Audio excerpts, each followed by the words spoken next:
Good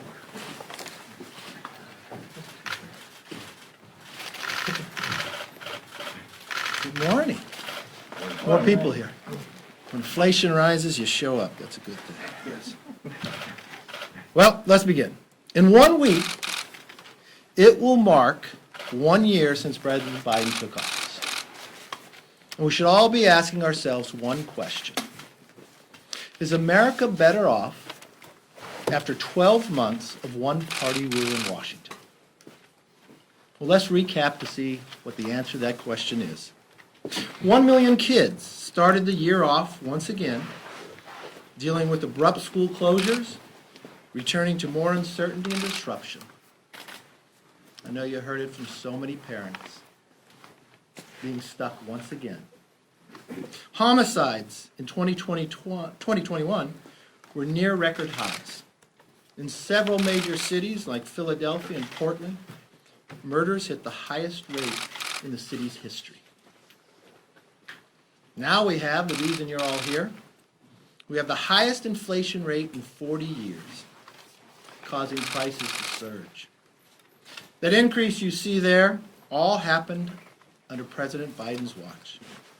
To put that number in perspective, here is the real impact inflation is having on soaring prices. Americans are paying on a daily basis. 50% in gas, used cars up 37%, hotels 28%, beef 19%. Now that's only if you could actually find it. Consumers, been to the store recently? Over the past week, Americans have shared their experiences of dealing with empty shelves and sparse supply while doing their grocery shopping. By nearly every single measure, America is worse off than we were before Joe Biden took office. And despite the slews of ongoing crisis, what did the president do and where did he travel this week? Did he go to a school to advocate for our children to return to the classrooms? No, he did not. Not to one of the communities dealing with the historic crime surge.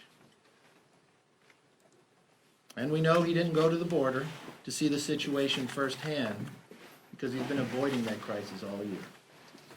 No, the President of the United States went to Atlanta to appease his Twitter base, spread falsehoods, and to disparage millions of Americans.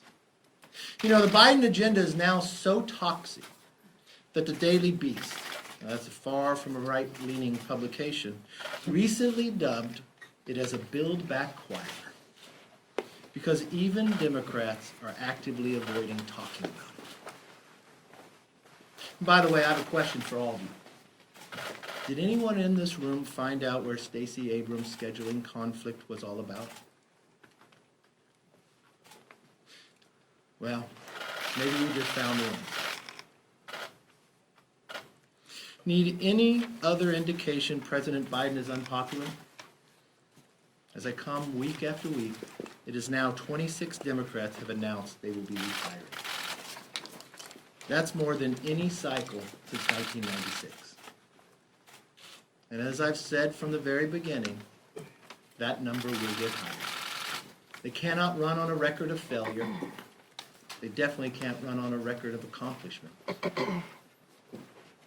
I know that record will be higher than 30 retirements as it goes. Who can blame these Democrats? The only thing they have to show their constituents for the past year is how they succeeded in making life harder for the average American. And they have done is push more mandates and more controls. House Republicans understand the priorities of the American people. They want prices to come down. They want their kids' schools open. They want safer communities to be able to walk in their neighborhoods in a sense that their government is listening to their needs. Now, if entrusted with the majority, House Republicans will dedicate our legislative and accountability agenda to focusing on the true needs of the American people. This is a commitment we make as a conference. We will not lose sight of why you elected us to represent you in Washington. With that, let's open it up for questions. Yes, ma'am. I have a question for you. A year ago today, on January 13, 2021, you on the House floor and you said the president bears responsibility for when taking attacks on Congress. You said that he should have immediately denounced the mob. And you also said that there's no evidence that what happened was started by Antifa. Wondering if you still stand by those comments? And also, a few days after that, you went down to visit the former president in Mar-a-Lago. What changed? Why did you make that trip? What changed? Why did I make the What trip? changed from what you said on the floor, criticizing him, saying that he was... My criticism went to everyone on that day. Why was the Capitol so ill-prepared that At the day? time, you made those comments directly about the president. Why was the Capitol so ill-prepared that day? And how do we make sure it will never be ill-prepared again? I just had a conference with our members and the Sergeant of Arms and the Capitol Police. You weren't in the room, but let me give you an answer to some of the questions that were asked. And some of the questions that were asked to the Capitol Police, the chief said that was above his pay grade to make the answer. I asked him, well, who's above you? Simple question about magnetometers coming before the chambers. He said, well, if another speaker comes in and decides they could go, they go. Another question to the Sergeant of Arms was, has the January 6th committee asked for any of the communications from the former Sergeant of Arms to the speaker that day? To the best of his knowledge, they have not asked for any of that. The more we learn about this situation, the more we find that from investigation to investigation, the changes made in the Capitol Police Intel Department in November of not providing the information going further has been a real problem on the basis for that day. And the core of what we need to have happen here is, why was this building so ill-prepared, and how do we make sure that never happens Do again? you believe that Yes, President Mr. Trump Leader. bears responsibility In the spirit for of this? disclosing private conversations, did you tell House Republicans on a January 11th phone call that President Trump told you he agreed that he bore some responsibility for January 6th, as Chairman Thompson's letter indicates? I'm not sure what call you're talking about, so. The January... Yes, Mr. Leader, sir. I mean, you, How's CNN doing? we're You doing guys okay. Yes, you battled the creation of an outside commission from the start. You also opposed the select committee. Well, that's You said- not true. Well, you also Go said. ahead, ask your question. Can I- I'll okay. verify what's true or not. I appreciate that. But you said, sure, you'd be willing to testify about your conversations Yeah, with what was Donald the date of Trump. that? That was in May of last year. Okay. And you're now saying you won't agree to voluntarily cooperate. So why should the public not conclude that you're trying to hide something here and hide the facts from getting out? Great question. I hope everything gets corrected at CNN. Well, can you Do all answer? that with your employees. After January 6th, you can state this, who was the first person to offer a bipartisan commission to look at that day? Was it me? I'll help you. The answer is yes. Nancy Pelosi waited 4 months. In that time period, as we came here and discussed many times, we'd ask this question. My fear began to erode that she'd play politics with this. You watched it unfold, and she would prepare that who can have a subpoena power, who can have the scope, continuing to fight it all along the way that we now found she just played politics while the Senate had 2 committees, bipartisan, look at what happened on January 6th. The FBI was doing their own investigation. And you all know the role of Congress, the only role we have is legislative. You asked me that question in May. That was 2 months before Nancy Pelosi decided for the first time in history by any speaker to deny the minority to even put their individuals on a committee. So when you asked me that question, never did I think a speaker would play such politics and then appoint a chairman who starts the committee by saying the only person out of bounds is the speaker. And now that we find, even when we ask to preserve that information with the Sergeant of Arms, that they will not provide it.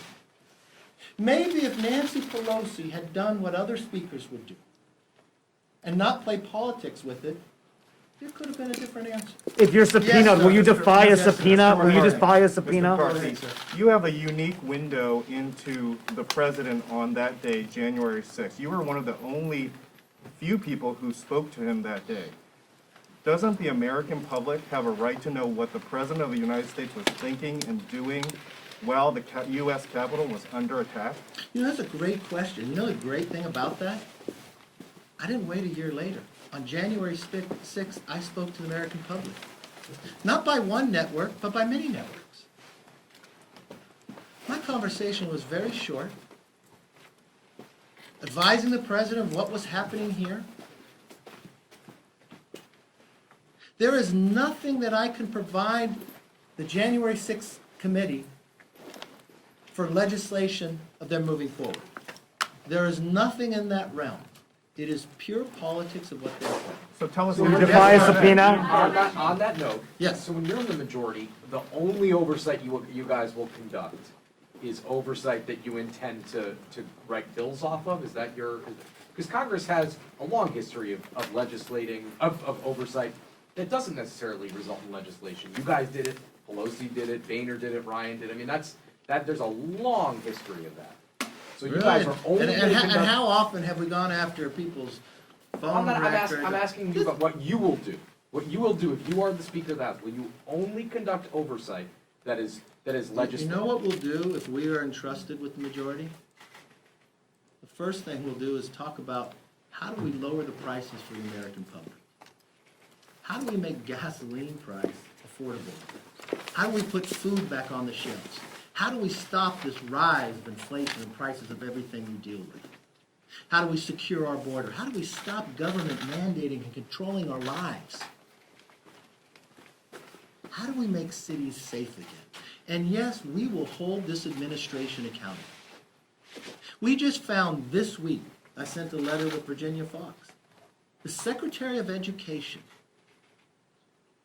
asked the National School Board to send them a letter so he can go to the Attorney General to now investigate the parents who go to school board meetings of terrorism.